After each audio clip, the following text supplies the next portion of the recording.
de forma muito intensa no INEP. Discussões sobre tecnologia tomaram o noticiário da educação nos últimos meses. E o que dizem as pesquisas mais recentes? Como informar sobre a tecnologia na educação no mundo contemporâneo sem cair no lugar comum e com responsabilidade? Para compor esse papo aqui, eu chamo o Cláudio Miceli de Farias. Ele é doutor em informática pela UFRJ, atualmente é professor da UFRJ, foi escolhido pelo MCTI para representar o Brasil no BRICS Young Science Forum, na área de Cyber Physical Systems, em 2021. Em 2022, ganhou o prêmio IEE Hype Intelligence Work Group. Por favor, Cláudio, venha para cá.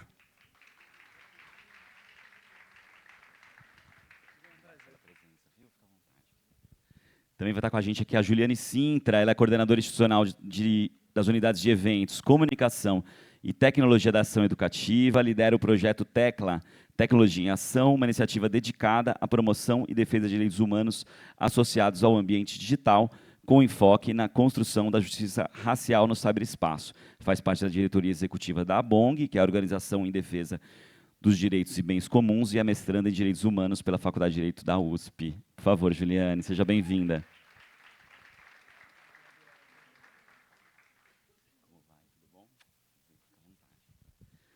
Também estará com a gente aqui a Lúcia Delagnello. Falei certo, Lúcia? Cadê você? Boa. Ela é doutora em educação pela Universidade de Harvard e especialista em uso de tecnologia na educação. Fundou e dirigiu o Centro de Inovação para a Educação Brasileira, CIEB, por meio do qual assessorou o MEC.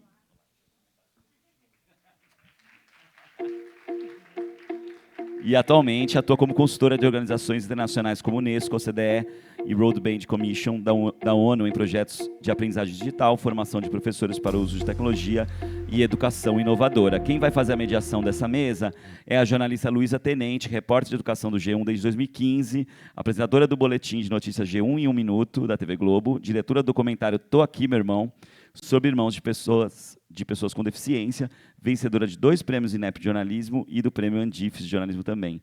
Obrigado, Luísa, agora é com você. Obrigada, gente. Boa tarde, gente. Tudo bem? Bom, gente, bem-vindos aí à nossa nova mesa. Queria lembrar vocês, antes de a gente começar o nosso debate, quem quiser fazer perguntas, só usar o QR Code que está atrás do crachá. E quem estiver acompanhando a gente à distância, só enviar perguntas. Tecnologia, né? Já que é nosso tema aqui. Prazer, gente. Obrigada por vocês todos estarem aqui com a gente. Queria lançar, acho que são vários temas que a gente pode discutir aqui hoje, mas acho que não dá para falar de nada sem antes tocar no assunto da desigualdade. Acho que foi um assunto que ficou muito em evidência na pandemia. A gente viu vários jovens e crianças ficarem totalmente à margem da educação, né, por falta de acesso à internet, de equipamentos de tecnologia, mas, ao mesmo tempo, foi a tecnologia que levou o conhecimento por rádio, por TV, para esses jovens que talvez estivessem completamente à margem se não fossem esses recursos. Eu queria começar propondo uma discussão.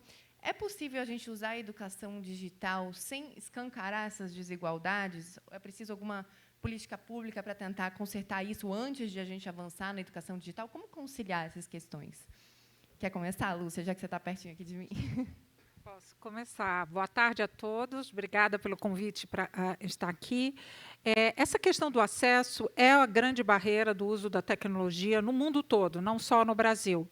Mas, no Brasil, as desigualdades são enormes, né? Quando a gente tenta fazer uma conta de quantos computadores tem nas escolas disponíveis, por incrível que pareça, a gente tenta o censo escolar, tenta pesquisas, e é muito difícil saber quantos computadores e quantas vezes por semana os alunos estão tendo acesso a esses computadores. Então, e aí, dependendo do estado, da região onde a criança mora, se a escola é rural ou urbana, tem grandes desafios. E se ela não usa na escola, dificilmente ela usa em casa. Agora, por incrível que pareça, nós temos uma boa notícia. Uma pesquisa que ainda está embargada, não foi publicada ainda, do TIC Educação, mas, como eu sou do grupo de especialistas, eu já tive acesso aos dados, mostra que a gente conseguiu, nesses últimos anos, reduzir essa grande brecha, essa grande desigualdade. Então, mais alunos e mais escolas estão tendo computadores disponíveis para uso educacional. O grande desafio que nós vamos ter agora é a questão da competência digital. né, do professor e do aluno para saber usar esse equipamento em prol da aprendizagem. Então, a gente diz, e principalmente agora com a inteligência artificial, o gap de acesso vai ser fácil de a gente conseguir fechar, mas o gap de competência, de saber usar para gerar mais aprendizagem, é que vai ser a grande desigualdade que nós vamos ter que enfrentar. Certo. A Juliane, acho que até pode comentar sobre isso, né, sobre formação do professor, já que na ONG vocês trabalham bastante com isso. É difícil hoje a gente conseguir formar professores que vão lidar desde o aluno que não tem um celular em casa, que às vezes tem um celular para a família inteira, como também o uso de todas essas plataformas, que acho que depois da pandemia o uso passou a ser ainda mais intenso, né, de Google Classroom. É difícil hoje? Os cursos de licenciatura, em geral, conseguem abarcar essas questões? Acho que, antes de responder essa pergunta, também agradeço a oportunidade da fala. Eu sempre começo as minhas falas reverenciando a minha ancestralidade, porque é muito importante que, a partir do sonho e da luta dos meus ancestrais, que eu estou aqui viva e trocando com vocês. Então, eu saúdo ao orixá do dia, que é Ogum, e, sobretudo, a Exu, sempre, que é o orixá da comunicação, é o orixá das trocas. Então, espero que a gente possa ter boas trocas nos dias de hoje. Muito obrigada pela oportunidade da fala. Acho que, dialogando com o que você traz, eu tenho que compartilhar com todos aqui qual que é o ponto de partida da minha elaboração, né? Então, eu coordeno um projeto que se chama Tecla, que é o Tecnologia em Ação. A gente adota, a gente assume como pilar da nossa atuação a justiça racial no ciberespaço, e a gente parte das elaborações. A gente desenvolveu, nesses 2 últimos anos, um repositório com planos de aula, sequências didáticas de professores negros, ativistas, intelectuais do movimento negro, comprometidos com o enfrentamento das desigualdades, né, sobretudo a racial nas escolas, a partir da tecnologia. E aí é muito interessante de observar que esse processo, né, o lugar da formação de professores, muitas vezes, pode tornar turva a nossa capacidade de olhar para as elaborações desses docentes na sala de aula, no chão da escola, a partir da construção de processos de apropriação tecnológica, né? Quando a gente fala, a gente vem trabalhando com o conceito de conectividade significativa, né? Então, a ideia de que você tem que partir do território, do chão da escola, das diferentes realidades, das diferentes necessidades relacionadas à tecnologia, para compreender, né, justamente esses gaps de que a professora também comentava. Então, eu compartilho com vocês, né, esse ponto de partida, porque eu acredito que, na verdade, a gente precisa identificar e mapear, como o Projeto Tecla vem fazendo, quais as iniciativas já existentes, né? Porque a gente identificou, por exemplo, um projeto muito bacana no sul do país, de uma professora Neuza, que eu recomendo, depois eu passo o nome completo dela, que vocês acessem os conteúdos que ela elabora, que são iniciativas que ela usa a linguagem de programação Scratch para produzir games, e ela fez um mapeamento no território de quais são as referências do movimento negro, as referências, né, dessa rede de proteção negra ao redor da comunidade escolar. E aí ela desenvolveu um jogo que identificava quem eram esses sujeitos e estabelecia uma relação, tudo isso feito a partir das elaborações dos adolescentes. Então, eu acho que a gente tem uma necessidade, sobretudo quando a gente fala de tecnologia, de revisitar os significados e os conteúdos políticos por trás dos termos, né?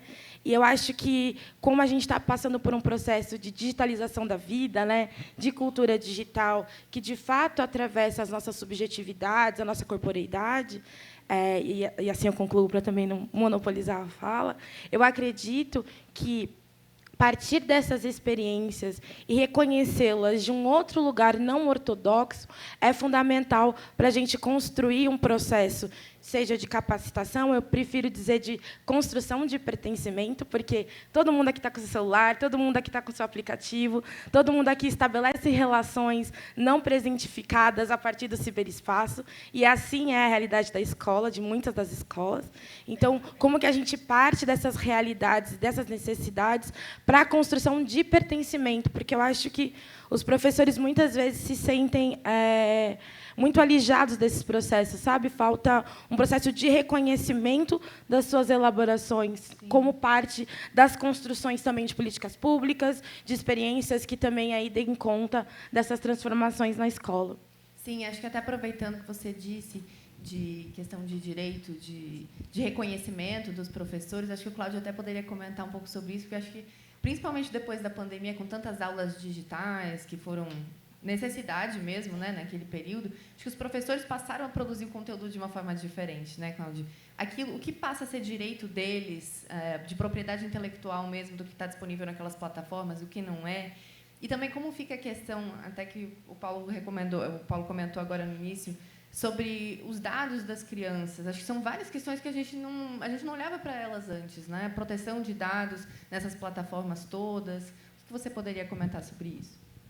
Em primeiro lugar, obrigado pelo convite, obrigado a todos vocês aqui, né? É um prazer estar com todos. Bem, eu sou professora já há bastante tempo, então eu tenho uma visão muito de tecnologia mesmo sobre esse processo, né? Então, entendam que ninguém durante a pandemia foi fazer ensino à distância. Essa é a primeira falácia que contaram. O que a gente foi fazer era um ensino digital emergencial. Também trocando em miúdos era, vamos fazer isso do jeito que dá, do jeito que a gente pode. Não teve técnica, não teve metodologia, teve desespero, sangue, suor e lágrimas. Tá? E é isso. Assim, qualquer outra coisa diferente disso, e eu não falo isso só no ensino superior, que é onde é a minha principal atuação, né? E no ensino superior, por mais que a gente tenha sido prejudicado, né, isso ainda é sanado porque são adultos, é um nível de formação, se você pega mestrado, doutorado, que os caras já são profissionais, mas a nível de de ensino fundamental, ensino médio, né, isso é muito dificultado. Tá? Então, isso é a realidade que a gente teve. Ninguém quis que isso acontecesse. Por outro lado, a grande realidade hoje é o principal instrumento de entrada na computação, no mundo computacional, não é o computador. Isso não é a realidade do planeta Terra. Hoje, a maior parte do tráfego trocado na internet ele vem de celulares. Então, muitas dessas crianças não tiveram acesso por computadores, tiveram acesso por celulares. Isso já dificulta essa questão. Uma telinha pequena, né, Cláudio? Uma tela pequena, com pouca interatividade, com uma grande heterogeneidade. Se você for pegar aqui nesse anfiteatro, nesse exato momento, você vai ver 5 ou 6 marcas de computadores. Muitos de vocês estão usando ou Mac ou Windows, e parece bobagem isso que estou falando, mas isso é completamente diferente do ponto de vista de software. Para você garantir que você vai ter todo mundo a mesma experiência, tem toda uma infraestrutura tecnológica por trás que precisa existir, e não se engane, ela só existe se dá lucro. Então, se você tem uma cidade que tem 50 alunos, ela não tem acesso à internet, desculpa, sem política pública não vai ter, porque não faz sentido, do ponto de vista da empresa. Tá? Então, assim, você precisa hoje, essa desigualdade no Brasil, ela vem decorrente de uma política, de uma falta de política que diga que a internet é essencial hoje, que diminui esse gap. Né? Se você fala que você vai ter um ensino hoje à distância, que haja um ensino que há uma metodologia, senão é enganação. Senão o que você tem Pensem nas reuniões que vocês fizeram durante a pandemia. A gente brinca que é aula de PDF. Nem isso. Quando existe o PDF. Né? Quando existe. Assim, pensem nas reuniões que vocês fizeram. Né? Quantas delas, assim, se fossem presenciais, alguém apontava um dedo num negócio que estava rabiscado e dizia assim, não, isso é besteira, e que você gastou meia hora. Agora, quando isso se transfere para o aluno, principalmente o aluno que não tem essa maturidade, o aluno ainda de formação, o impacto é muito maior. Então, a gente viveu isso durante a pandemia, a gente vive muito isso, inclusive o retorno às aulas, o abandono da universidade, que o professor Roberto Medronho, reitor do UFRJ, bem colocou, ele vem disso. E para vocês terem noção de como essa crise, para a gente de tecnologia, vai ser pior ainda, o meu aluno não voltou para a universidade porque ele não queria estudar. Ele voltou porque não voltou porque ele está empregado. Ele já está empregado no segundo, terceiro período da faculdade. E não está empregado aqui no Brasil. Ele está empregado fora do Brasil. Ele está trabalhando, é o que a gente chama de abandono ativo. Ele até estava matriculado, mas ele não vem mais. E ele, pô, mas você cobra presença? Eu falei, é presencial, né, amigão? Né? Louco isso, né, bicho? E aí, se você pensa nisso, né, você cria um cenário, né, um pouco distópico, né? E fora todas as outras influências, mas eu também, porque, né, professor universitário, qualquer bom dia dura meia hora. Mas jornalista também, Eu queria até aproveitar, então, para a gente falar da questão dos materiais didáticos. Acho que foi uma discussão recente aqui em São Paulo, depois que o governador anunciou que sairia do PNLD, adotaria só livros didáticos digitais. Depois ele recuou, depois de toda a repercussão negativa. Eu queria até, Cláudia, aproveitar, já que você também tem essa vivência desde a escola até também a universidade, Por que é um problema a gente abandonar o livro impresso e focar apenas no digital? E por que também é um problema a gente demonizar o digital? Qual que é o caminho do meio? Tá. Eu sou professor hoje da FRJ, mas antes de ser professor da FRJ, fui professor do Colégio Pedro II, no Rio, né? E eu dava aula não só para o ensino técnico, como para a educação de jovens e adultos no curso noturno, que foi um período que me formou muito como docente. Não estou dizendo que eu seja um excelente docente, provavelmente meus alunos discordam dessa fala, mas o que a gente tem que entender sobre o material didático é que ele é um apoio do docente. Ele é só isso, né? A figura principal da sala de aula, do ensino, né, essa sala de aula seja virtual ou física, é a relação entre o aluno e o professor. Qualquer coisa diferente disso, gente, é a história da carochinha. Tá? Então, se o material está ali para apoiar a metodologia do docente, ele não está ali para substituir o docente, ele não está ali para, se o docente é ruim, o material vai safar. Isso não existe. Então, na verdade, quando você traz o material digital, ele não pode estar dentro de um sentido mercadológico simplesmente para se adequar a um pensamento de que é digital, é melhor, é digital, você não tem desperdício, é digital, é isso. Não, ele tem que estar adequado dentro do que de sala de aula você tem uma proposição pedagógica. Qualquer coisa diferente disso, você vai criar um conflito e um desuso, né? E aí vem, mais uma vez, eu bato na tecla. É um material digital? Mas a escola vai ter infraestrutura para garantir que esse material digital ele seja? O docente vai ter um treinamento que hoje vai permitir ele usar esse material digital de forma efetiva? Senão, como você falou, é PDF. Sai PDF para lá, PDF para cá. São as aulas de slide, né, que também foram muito criticadas. Aquele material estático, não, assim, uniforme. Né? E mais do que isso, quando o slide substitui o livro, entendeu? Que é o que muitas vezes acontece. E aí que entra a questão, que é a grande discussão hoje que você tem no mundo todo, não é só aqui no Brasil. O professor universitário ele não dá aula, ele só dá slide. Gente, mas isso é uma falha na nossa formação de mestrado e doutorado. A gente não é ensinado a dar aula. A gente é jogado numa sala de aula e diz o seguinte: aula. Vai lá, campeão. E você dá aula como você apresenta uma palestra numa conferência, porque foi isso que você foi treinado para fazer. E isso não representa... Só que você parte do pressuposto seguinte: você está treinando adultos. Né? 2, esse ensino, né, que aqui no Brasil ele é um pouco esquizofrênico, né, porque a gente tenta seguir uma linha europeia de ensino com uma cobrança que é uma linha americana, que não faz sentido nenhum, mas eu não vou entrar nesse mérito, gera essas desincronias. Aí você não tem o material que corresponde. Para curso de tecnologia, você não tem o material a tempo, ele é muito caro para o aluno. Por mais que a biblioteca faça um ótimo trabalho, mas se você pega o caso da UFRJ, são 100 mil pessoas dia. Você pega o caso da USP, são, acho, 90 mil pessoas dia, Unicamp. Quando você pega esse universo, está falando de cidades de médio porte, que tem que movimentar um grande consumo e de conhecimento de excelência. E, gente, desculpa, isso é caro. E eu vou bater nessa tecla, é caro. Posso entrar? E sabe o que eu mais fico preocupada nessa discussão? É que se não discute as vantagens e desvantagens do material impresso e do material digital. Tem vantagens e desvantagens em cada um. Hoje tem pesquisadores que mostram que o tipo de aprendizagem é diferente quando você lê um livro impresso e quando você faz um trabalho digital. Só o digital ele permite interatividade, ele permite coletar dados dos alunos sobre a aprendizagem, tem uma série de vantagens. Acessibilidade também, né? Muitas vezes. Exatamente, plataformas adaptativas que vão mostrando o material, porque ela reconhece o seu nível de conhecimento prévio, então você não tem que ler o livro todo, se você já sabe aquilo, você já pode ir exatamente para aquilo que você precisa aprender. E o que eu fico mais triste nessa discussão do livro, do material aqui de São Paulo, é que é isso, ficou assim, é ruim, é bom. Mas o material digital tinha erros. O livro impresso, gente, no Brasil também tem vários erros, né, que foram denunciados durante muitos anos.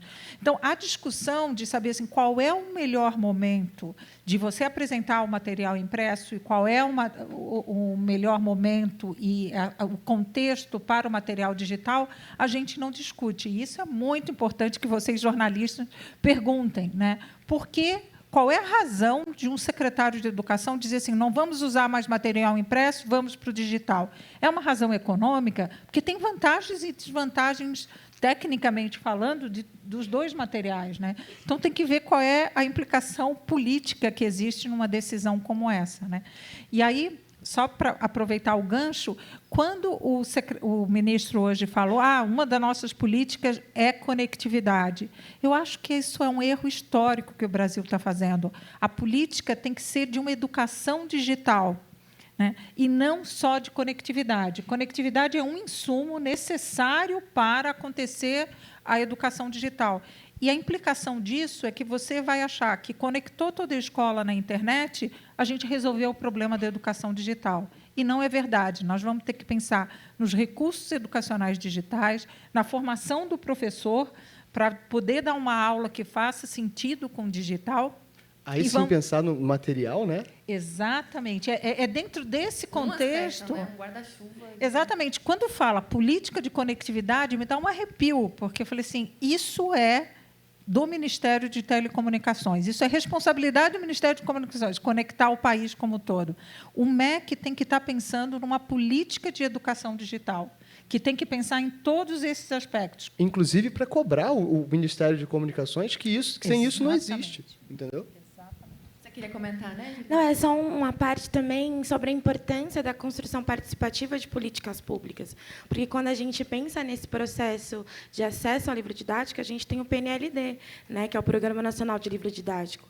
E para você poder aprovar um livro nesse programa, você passa por uma série de etapas, né? Você tem que estar contemplando uma série de critérios que faça com que o seu livro ele possa ser distribuído para a maior parte das escolas, que ele esteja adequado com as demandas daquela modalidade em específico, daquele segmento social e, sobretudo, tem um debate que a gente tem que avançar nessa dimensão, que é a reflexão da relação desses materiais com os territórios. Então, todas essas reflexões estavam colocadas na mesa quando a gente estava no debate do livro impresso, né? E que, de uma certa maneira, não veio junto com a reflexão da necessidade do material do livro digital. Então, é menos sobre a plataforma e mais sobre as necessidades dos territórios e dos sujeitos. E só um apontamento que é importante, que não dá para fazer essa discussão apartada da reflexão sobre um modelo de negócio.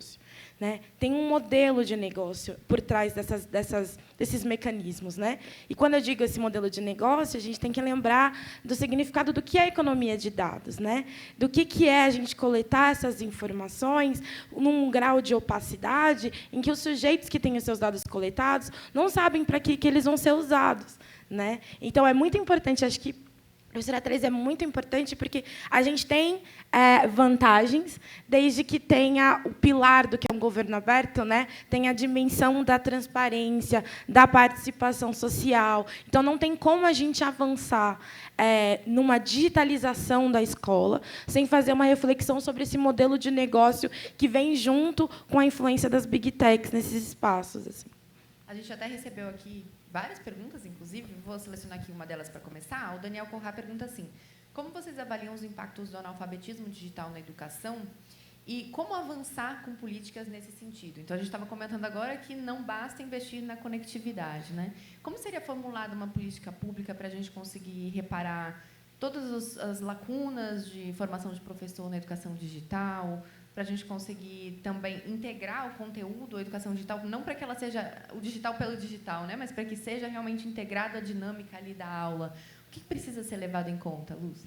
Por incrível que pareça, nessa área o Brasil está super bem. A Base Nacional Comum Curricular já trouxe as competências, entre as 10 competências que todo o estudante deve saber, já está muito bem elencado.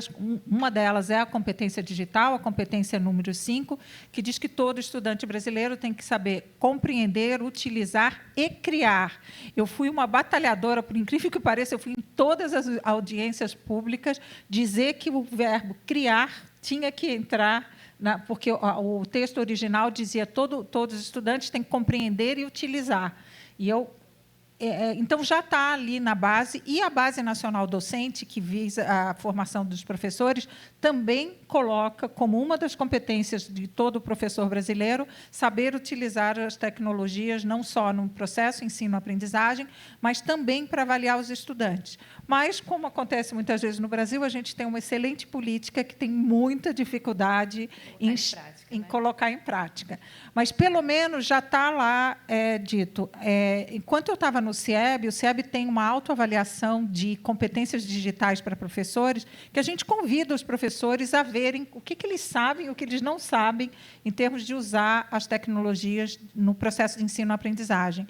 E é voluntário, mas a gente tem dados de 127 mil professores no Brasil que dizem, nos 5 níveis de competência, a maioria dos professores brasileiros está no nível 2, no familiarização. Eu estou tentando, isso que você falou da pandemia, eu super concordo, os professores estão tentando usar tecnologia da maneira com que eles sabem, da maneira com que é possível dentro do contexto deles, mas não há um investimento, e esse investimento tem que começar desde a formação inicial desse professor e na formação continuada oferecida pelas secretarias de educação. E aí, uma coisa que você falou que eu achei muito interessante é que o importante é que o professor use a tecnologia e crie, a partir da tecnologia, a sua forma de ensinar, a sua forma que seja verdadeira, que seja genuína, que seja alinhada com seus valores e, principalmente, com os valores daquele contexto e com as características do contexto que ele está. Então, não é a tecnologia dizendo para o professor como ele deve ensinar, mas é o professor sabendo todas as potencialidades da tecnologia e desenvolvendo novas práticas pedagógicas a partir dessa potencialidade. Certo. Eu queria compartilhar uma experiência que a gente vivenciou na ação educativa. Eu já ia te perguntar isso. Então, se você tinha algum exemplo concreto. A gente tem um indicador que se chama INAF, né, que é um indicador de alfabetismo funcional, em que a gente mensura as diferentes aptidões, né, de leitura, escrita, enfim, porque a gente tem o conceito, né, de analfabeto, que é quem não sabe ler e escrever, mas existem diferentes aptidões em relação à apropriação da leitura e à escrita. Então, a gente fez um trabalho, por exemplo, com essas consultoras que vendem determinados cosméticos. Muitas delas, nesses critérios iniciais de alfabetizado, analfabetizado, poderiam ser classificados em lugares muito rudimentares, né, da apropriação da leitura e da escrita. Mas elas vendiam seus produtos pelo WhatsApp. E a gente começou a acompanhar como é que se dava esse processo, como é que é o processo de apropriação da linguagem, quais são os recursos visuais que se usava, né? Desde figurinhas, de GIFs, como é que você fazia circular o seu produto e conseguia realizar as vendas, mensurando aí, no caso do nosso acompanhamento, né? Como é que se dava essa apropriação, essas diferentes aptidões. Então, por isso que eu sempre volto para essa dimensão da gente... a minha grande preocupação, e é um pouco do que eu tenho pesquisado e que a Tecla vem trazendo, é que, para combater, para superar o hiato digital, superar as desigualdades de acesso, a gente não pode assumir um modelo quase como se fosse uma cruzada 2.0, sabe? Uma missão civilizatória que tem um norte global, que vai conectar um sul global marginalizado e desconectado. A gente acaba reproduzindo essa lógica dentro do nosso próprio território. Então, a reflexão, né, e acho que é legal compartilhar isso com vocês, por isso que eu sempre volto para essa importância da gente partir das elaborações dos territórios. Essa energia do internet para todos talvez não funcione para todos. E a gente tem que dar a opção para os alunos, para os estudantes, para os professores, para que também possam desenvolver as suas aulas, e, enfim, as suas sequências didáticas, ministrar as suas competências fora desse universo também.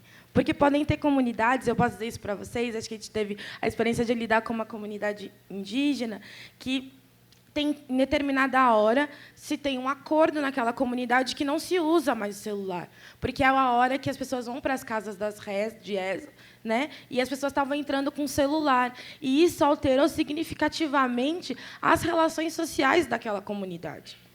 Porque a importância de estar naquela casa, de se dedicar... lidar com uma cosmovisão e um modo de enxergar o mundo completamente diferente da nossa dinâmica do urbano, das cidades. Então, é muito importante que a gente também construa utopias para além do digital e que o digital esteja a serviço do nosso trabalho e da educação e não o contrário. Acho que é até interessante lembrar de países que teriam plenas condições de serem 100% digitais na escola e que a Suécia, por exemplo, recuou, né? Tentou, não deu certo, voltou, e não significa abandonar o digital, mas acho que aplicar em determinados pontos, né? De uma forma mais... E não é verdade isso, tá, gente? Essa é uma manchete que vocês, jornalistas, têm que tomar um pouco de cuidado. A Suécia abandonou a educação digital. Não, 100%, né? não é verdade, gente. O que eles fizeram é dizer: o celular dentro da sala de aula é um fator de distração para os alunos. Portanto, não usaremos celular, mas todo aluno sueco, a hora que quiser, ou o professor, tem à sua disposição computadores, laptops, que eles rapidamente trazem para dentro da sala de aula e usam para atividades que fazem sentido pedagogicamente usar. Então, eu fiquei mortificada quando eu comecei a ler as manchetes, dizer assim: Suécia volta atrás na educação digital e proíbe tecnologia nas escolas. Isso não é verdade, e isso cria um discurso de demonização da tecnologia que é tão prejudicial quanto a supervalorização da tecnologia como a salvação da educação, né? A tecnologia ela é parte da nossa vida hoje. Dizer que ela não vai entrar na escola é como você dizer assim: olha, tem uma parte da realidade aqui que eu vou fingir que não acontece, que não existe. Eu sei que os alunos que podem, quando chegarem em casa, vão aprender nos seus computadores, tem todo o recurso digital. Agora, para esses aqui, a escola não. A escola aqui eu acho mais legal. E esses alunos vão estar cada vez mais distantes do mundo do trabalho, do mundo social, do mundo cultural onde eles estão vivendo. Então, tem que ter um cuidado, gente, quando fala isso, assim, voltou atrás. Não é verdade. Esses países estão totalmente conectados, o gap de acesso ao digital é quase nulo. Essas crianças e jovens têm acesso, todas elas têm acesso na sua casa. O que eles estão dizendo é que, em algumas atividades educativas, não faz sentido usar a tecnologia, e não vale mesmo. Entende? Então, o professor tem que ter esse poder de dizer assim: olha, é aqui eu vou usar a tecnologia, porque faz sentido, eu acho que ela vai melhorar a aprendizagem, vai facilitar o processo de aprendizagem, e aqui a gente não vai usar a tecnologia. Então, todo mundo guarda o celular, bota o celular aqui nessa cesta, que agora a gente vai olhar olho no olho e vai aprender outras coisas, outras habilidades. Eu acho que voltar atrás não é no sentido de abandonar completamente os celulares, esconder, não é isso aqui. O governo vinha, né, nos últimos anos, a gente até conversou lá no G1 com uma pedagoga sueca que é até bem crítica em relação ao uso da tecnologia, e ela disse que eles vinham numa direção de adotar 100% digital, como se todas as ocasiões fossem justificáveis você usar só o computador ou só o celular, e eles viram que o livro impresso fazia muita falta, porque as crianças não conseguiam mais, por exemplo, desenvolver uma certa concentração de virar uma página, porque elas só scrollavam. Então, voltar atrás é num sentido de pensar que as coisas precisam caminhar juntas, né? Não é só um digital, é o físico também, só para esclarecer esse ponto. Não é a tecnologia pela tecnologia. Imagina. Não é a tecnologia pela tecnologia, né? A tecnologia como ferramenta. Você nota o seguinte, né? Nessa fala que a Lúcia botou que é perfeita, o aluno tem à disposição dele um notebook dele para ele pegar, o professor tem à disposição dele um notebook dele para ele pegar. Existem estudos em IHC, interface humano-computador, que mostram que você ter o seu ambiente de trabalho faz completa diferença na forma como você aprende. Então, se você pega um laboratório de informática que ele é totalmente cinza, né, as máquinas são todas iguais, que você não pode mexer, na prática, você está dando para o aluno, é uma máquina de escrever. Tá? Então, assim, fechada. Então, quando o aluno tem acesso a um dispositivo que é dele, que ele vai mexer, pensa vocês que estão usando aqui, se eu pegar 2 celulares aqui, a tela inicial não é igual de nenhum de vocês.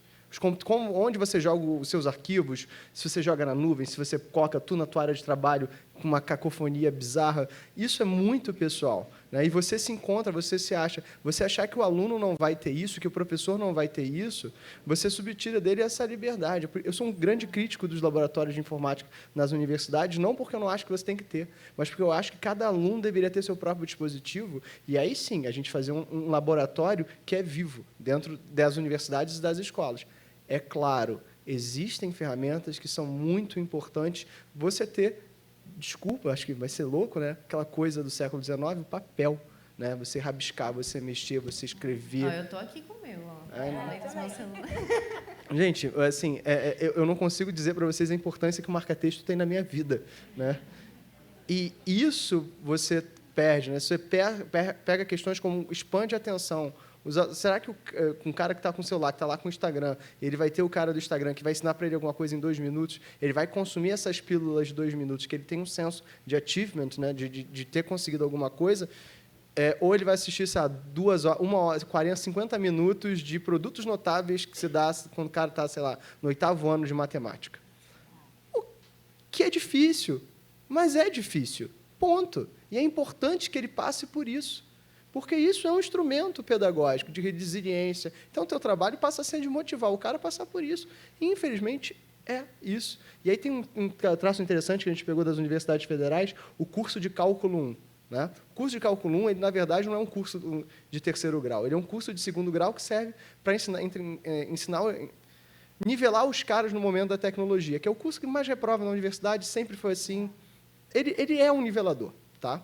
Só que, hoje, você vê um aumento desse grau de reprovação, com os mesmos professores, né, porque a universidade pública, né, não consigo contratar nos últimos 20 anos, mas a gente não vai entrar nessa discussão também.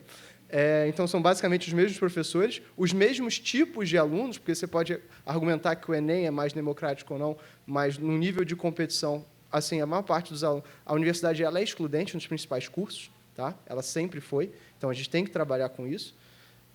E essa galera baixou o grau de aprovação. Então, se o professor é o mesmo, o aluno é o mesmo, e a metodologia, infelizmente, também é a mesma, né?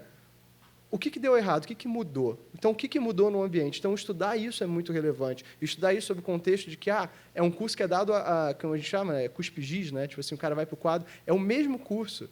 Então, como é que a gente insere tecnologia? Ou faz sentido inserir tecnologia, ou faz sentido a gente fazer alguma coisa antes? E a resposta que a gente tem como universidade é: a gente não faz ideia nenhuma. Eu até ia aproveitar para a gente tocar nesse assunto da proibição dos celulares. Acho que vários professores aqui nos assistindo.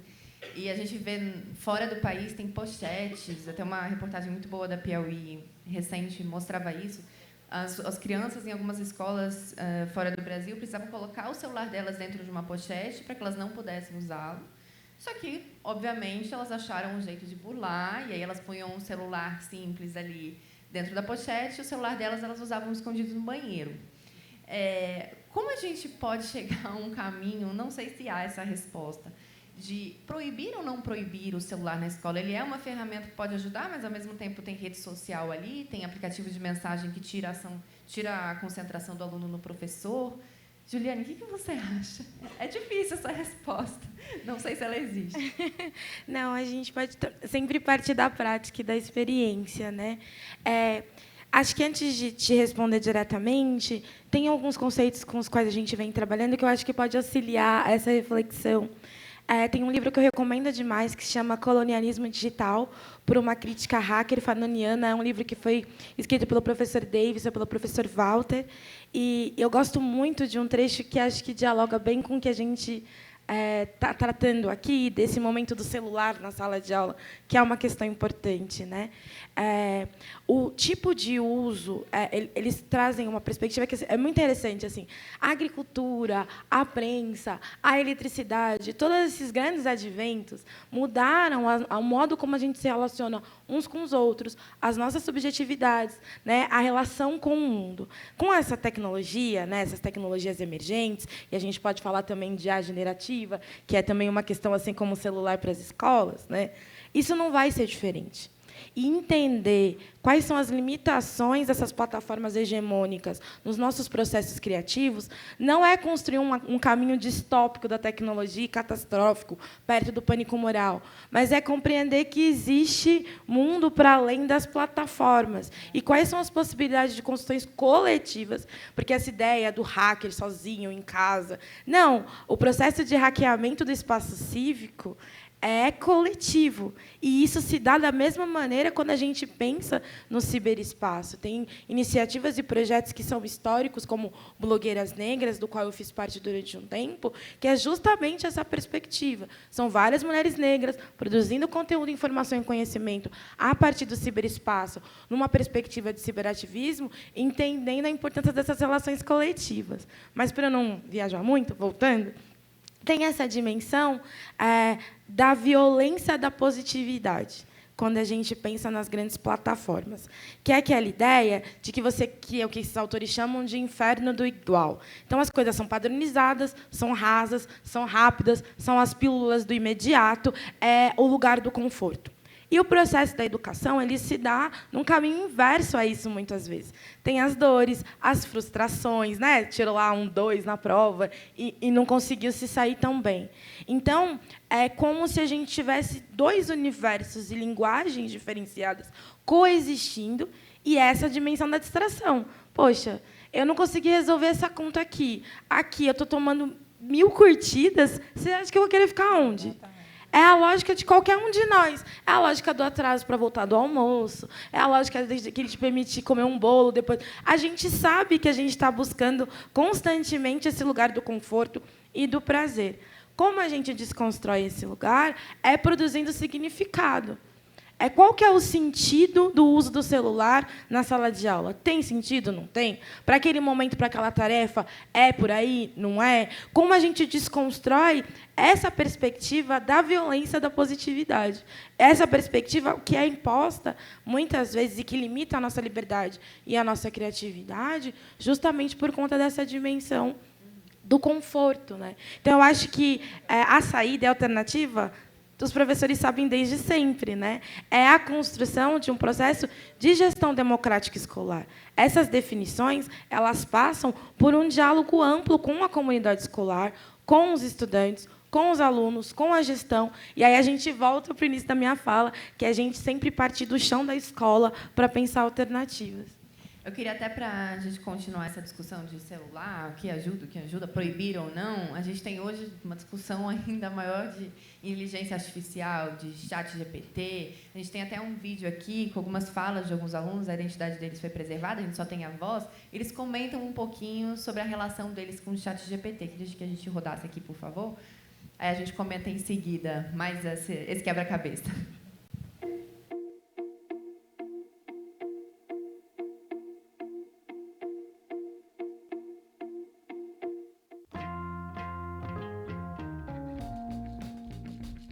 Normalmente, quando eu tenho dificuldade em alguma matéria ou dificuldade de entendimento de algum assunto específico, ou quando eu não me sinto confiante o suficiente para realizar uma tarefa, para entregar um trabalho, eu sinto que eu não absorvi direito o conhecimento que está sendo exigido de mim, eu uso o chat GPT.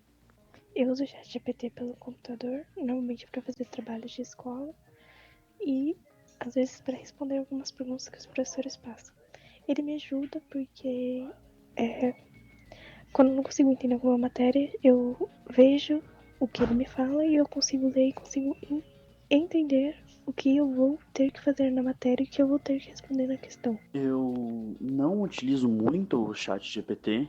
Eu utilizo ele, na verdade, para gerar prompt para escrever personagem em RPG, esse tipo de coisa. Eu uso o ChatGPT recreacionalmente. Eu não uso ele na escola.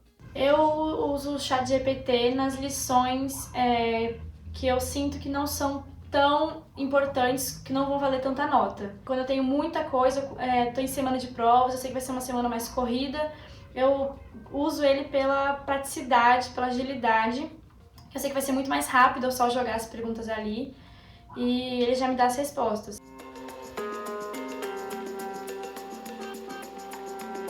Eu não tenho medo de deixar em branco na minha formação, porque eu não copio simplesmente o que ele fala.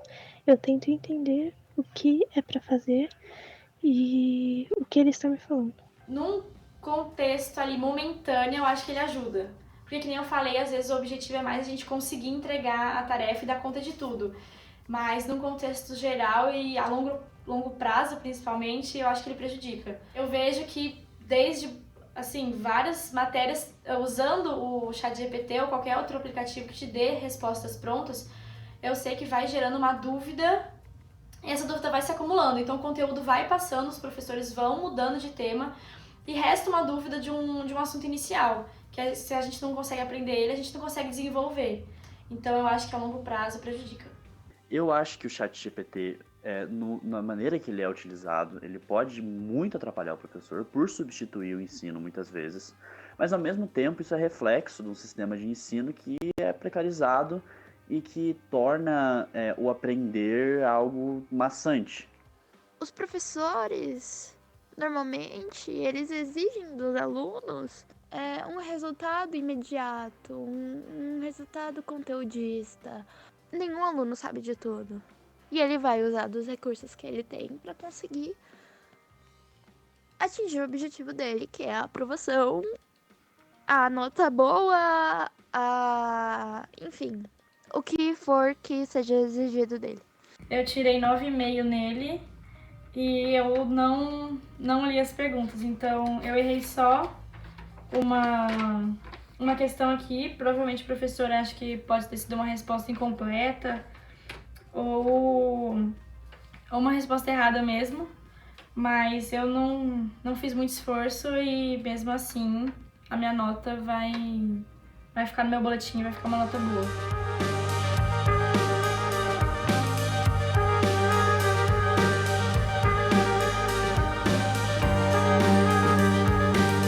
Acho que a gente... Obrigada, gente. Eu acho que a gente tem aí um problemão. Eu acho que não vai dar para simplesmente fingir que ele não existe, né? O ChatGPT, você pode proibir o celular na escola, mas em casa o aluno vai ter ali o computador, de algum jeito ele vai conseguir acessar. Isso, Lúcia, deve mudar de alguma forma a dinâmica da avaliação? Você vê que todos eles ficam muito focados nisso, né? Mas a nota vai vir, mas a aprovação vai vir. O propósito é esse. Deve vir para o ChatGPT, a inteligência artificial em geral, devem vir para mudar de alguma forma o que a gente vê hoje, modelo de escola, que talvez já esteja muito ultrapassado? Eu espero que sim. Eu espero que ele venha realmente para acabar com essa cultura de avaliação que a gente pergunta para o aluno, para ele repetir o que o professor disse para ele. E aí, qualquer máquina, qualquer computador vai conseguir fazer isso melhor do que qualquer aluno. Então, isso eu acho que vai nos forçar a ver que uma avaliação na realidade, eu tentar ver que o aluno demonstre a competência que ele desenvolveu e se ele é capaz de mobilizar essa competência para resolver um problema real. Então, essa coisa, perguntei e ele me deu a resposta, que a gente continua usando como avaliação ainda nas escolas, não é mais, e já há muitos anos já não é a maneira que se avalia se realmente a pessoa está construindo conhecimento. Não é só repetindo o conhecimento, não é. Uma aluna falou assim, para ver se eu absorvi o conhecimento. O que é isso, absorver o conhecimento? Se eu não souber mobilizar esse conhecimento para a solução de um problema real, ele não é conhecimento, ele simplesmente é uma informação que está comigo. Agora, eu não sei quantos de vocês sabem que a mais nova funcionalidade do ChatGPT é para professores. Eles criaram uma funcionalidade direta para professor, e eu testei e pedi para o ChatGPT me ajudar a montar uma aula com avaliação para alunos do segundo ano, então, alunos de 7 e 8 anos, sobre inteligência artificial. E o ChatGPT me voltou dizendo assim, você tem certeza que você vai trabalhar um tema tão complexo com alunos do segundo ano? E eu falei, tenho. E ele me deu uma aula, gente, que eu gostaria de ter tido um professor que montasse aquela aula. Ele me propôs atividades, propôs roda de conversa com os alunos e uma avaliação sobre aquele tema com os alunos do segundo ano sobre inteligência artificial. Então, a ideia do ChatGPT ao fazer isso, o mais incrível é que diz, bom, o professor poderia ter ido, não precisava ter criado essa funcionalidade específica para o professor, mas eles chegaram à conclusão que o professor não estava conseguindo fazer os prompts certos para que o ChatGPT gerasse toda essa informação. Então, eles criaram quase como um roteiro de prompts, e tem sido usado já por milhares e milhares de professores sobre como montar uma aula especificando o público-alvo, o contexto, e até com sensibilidades, como foi falado aqui, sobre o contexto, sobre conteúdo antirracista, sobre a promoção de diversidade, que eu acho que vai ajudar muitos professores a conseguirem Então, assim, quando fala vai ser ruim ou vai ser bom o ChatGPT, depende do uso que nós fizermos dele. Como toda tecnologia, ela não é ruim ou boa de começo, mas a intencionalidade, né? Para que a gente vai usar e o quanto a gente vai deixar essa tecnologia dirigir os caminhos da educação é que eu acho que é a grande questão que nós, da educação, precisamos resolver. Na educação, a tecnologia não é um fim em si mesmo, mas como é que a gente vai usar a tecnologia para a educação que a gente quer e que a gente aspira para a formação dessas crianças e jovens de hoje. Certo. Você quer complementar, Cláudio? Sim. Vamos lá. Como pesquisador de IA, a primeira coisa que a gente tem que entender é desmistificar IA. Né? IA, como qualquer tecnologia gerada, ela é uma ferramenta. Existem diversos limites da IA, tá? E epistemologicamente a gente não sabe, a gente não tem uma construção de metodologia científica que entenda para a gente o que a IA é capaz de fazer ou não. Ainda assim, a gente tem que tomar decisões, porque ela está aí e as pessoas vão trabalhar. É o que eu chamo de otimismo heurístico, né? Praticamente um otimismo irresponsável, porque você vai ter que tomar decisões sobre esse assunto. Então, o que a gente fala não é uma IA para substituir o ser humano, mas o que a gente chama de Human Extended AI, uma IA que estenda o ser humano. E a gente viu, nos últimos tempos recentes, coisas muito simples, como Wikipedia. Durante muitos anos, a Wikipedia foi vilanizada como o cara vai lá na Wikipedia, ele vai colar um determinado assunto, ele vai fazer o trabalho colando da Wikipedia. Mas, hoje em dia, a gente nem tem mais essa discussão. A Wikipedia já faz parte do nosso dia a dia. Ou nem faz mais tanto. A gente já pergunta direto no Google e pega o que vê. Então, essa discussão ela é ferramental. Né? Essa discussão ela é pura e simplesmente uma tecnologia nova, que hoje a gente ainda mistifica ela como ela se fosse um oráculo, o que ela não é. O ChatGPT ele erra, e ele erra muito. Ele dá conteúdo errado, que sem o docente como curador da informação, isso não existe, você não tem como utilizar isso. Então, o papel do docente ele é um curador de informação, ele é o guia desse debate. O ChatGPT ele é um provedor de conteúdo. O ChatGPT é uma das muitas ferramentas que vem de uma das muitas possíveis linhas de IA, chamada de Large Language Models. Basicamente, ele é um construtor de discurso probabilístico. Ele pega um grande corpo de texto, ele vai vendo probabilisticamente o que responderia o que você deu. Só que é probabilisticamente. Então, existe uma chance de não dizer nada com coisa alguma. Faça essa experiência, pergunte sobre você. Pergunta, olha só, quem é fulano de tal? Quem é Cláudio Miceli? Da última vez que eu perguntei para mim, ele disse que eu sou geólogo. Acho muito legal, mas não é exatamente verdade. Né?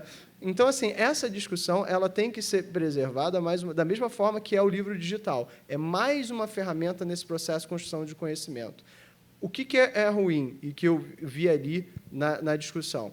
O aluno ele vai buscar tirar uma nota, porque é como a gente avalia ele. É claro, assim, quando a corda está apertando, você vai roer o lado mais fraco, né? Não tem o que fazer. Então, não é o aluno que é... A gente tem que trabalhar hoje uma ética de ensino, não só dos alunos, mas também dos docentes, que não vilanize esses recursos. O aluno vai utilizar. Ele não é mau, ele não está certo, ele não está errado. Ele tem que ter uma consciência de que isso pode ajudar ou prejudicar. O mesmo ChatGPT que hoje ele vai dar uma resposta para um trabalho é o cara que vai dar o caminho das pedras para ele aprender um recurso novo. Eu aprendo muito pelo ChatGPT. Sem brincadeira, eu penso assim, como é que é esse negócio que eu fiz há 15 anos atrás? ChatGPT, você lembra como faz? Tá, ele me explicava. Então isso eu já sei. Ou então, assim, estou com preguiça de fazer um trecho de código que é bobo, faz para mim. Então, assim, coisas idiotas ele faz bem. Mas nas coisas que são complexas, que são sociais, que são criativas, o ser humano ainda é muito importante. Então, o ChatGPT tem que ser visto, e a IA, de forma geral, como uma ferramenta que tem riscos, que tem problemas, mas que tem que ser tratado pelos seres humanos. A gente tem que assumir essa responsabilidade e não dizer, foi uma IA. Tem um livro maravilhoso que é Armas de Destruição Matemática, da Cat O'Neill. Ele fala muito sobre esse assunto. Não sobre o ChatGPT, porque o livro já é um livro mais antigo, mas sobre essa construção de ciência de dados e o impacto da nossa sociedade. Vale muito a pena ler. Eu acho que é um livro que desmistifica muita coisa, tá? E é uma ferramenta, gente. A gente não pode perder nisso. Ela é usada para o bem e para o mal, de acordo com as pessoas que usam. Tá? Mas isso também é um outro debate. A gente está nos nossos últimos minutinhos, mas eu quero ouvir suas considerações. Obrigada. Tem um parceiro nosso na Tecla, que é o Tarcísio Silva, que eu também recomendo que vocês procurem suas obras. Ele acabou de lançar um livro que ele organizou junto com a Tiane, que é o Grioso Tecnologias Digitais, que eles pensam vários temas da tecnologia a partir das elaborações de grandes intelectuais negros, como Abdias, enfim, Lélia Gonzalez, Abdias do Nascimento, enfim, muitos. E um deles é o Nego Bispo, que eu gosto muito das construções e das elaborações dele sobre contracolonização para pensar a governança na internet. E eu estou trazendo essa perspectiva da contracolonização, porque nos nossos estudos o Tarcísio trouxe uma coisa que, para mim, fez muito sentido, né? Que inteligência artificial não é nem inteligente e nem artificial. A gente está falando de automação algorítmica e processos de aprendizagem de máquina. E eu acho que, para além de tudo isso que meus companheiros trouxeram para cá, eu acho que a IA traz um dilema ético para a nossa sociedade, porque, enquanto modelo de negócio, a gente sabe que tem várias questões que a gente precisa refletir como é que ficam, né? Então, essa dimensão da produção de conhecimento, né, do acesso aberto a produções de determinados povos e comunidades. Então, como é que fica essa dimensão dos direitos autorais quando a gente pensa um ChatGPT, né, dessas elaborações? São dilemas éticos, também não vou entrar nessa discussão aqui agora, mas que são questões muito importantes para a gente refletir antes de chegar na escola, sabe? Porque a escola faz parte de um ecossistema maior, né, que é o bairro, é a sociedade, é a nossa comunidade. E eu acho que é sempre reconhecer as possibilidades de avanço e de elaborações a partir dessas ferramentas, mas é não se esquecer também de quais são esses dilemas que nos são colocados. Assim, a gente identificou recentemente, né, denúncias de funcionários que trabalham alimentando, inserindo dados nesses grandes sistemas, né, do ChatGPT. O quanto são trabalhos extenuantes, né, extremamente repetitivos, e essa discussão de onde vêm essas informações, como elas podem ser usadas e como é que você elabora a partir delas. Então, queria trazer só essa dimensão, porque, às vezes, eu sinto que a gente fica numa discussão muito se pode ou não usar na sala de aula. Eu acho que tem uma reflexão de fundo, que é como a gente lida com a IA generativa também, nessa dimensão da defesa e salvaguarda da elaboração e da produção de conhecimento de povos que são historicamente marginalizados e que têm as suas produções e as suas elaborações historicamente expropriadas, né? Eu acho que é importante também considerar esse elemento para fazer reflexão sobre IA. Gente, muito obrigada pela participação de vocês, foi ótimo. Acho que são muitos dilemas, a gente precisa de umas 3 horas a mais aqui, mas foi ótimo conversar com vocês. Obrigada por todo mundo também que mandou perguntas. Infelizmente, a gente não conseguiu responder todas, mas são muitos dilemas, afinal de contas. Mas a gente está de volta às 14 horas, agora vai ter um intervalinho para almoço, para quem está aqui presencialmente. E daqui a pouquinho a gente volta para falar sobre os dilemas do ensino médio, o novo ensino médio. A gente vai ouvir os alunos, o que eles têm a dizer sobre esse novo modelo. Obrigada, viu, gente?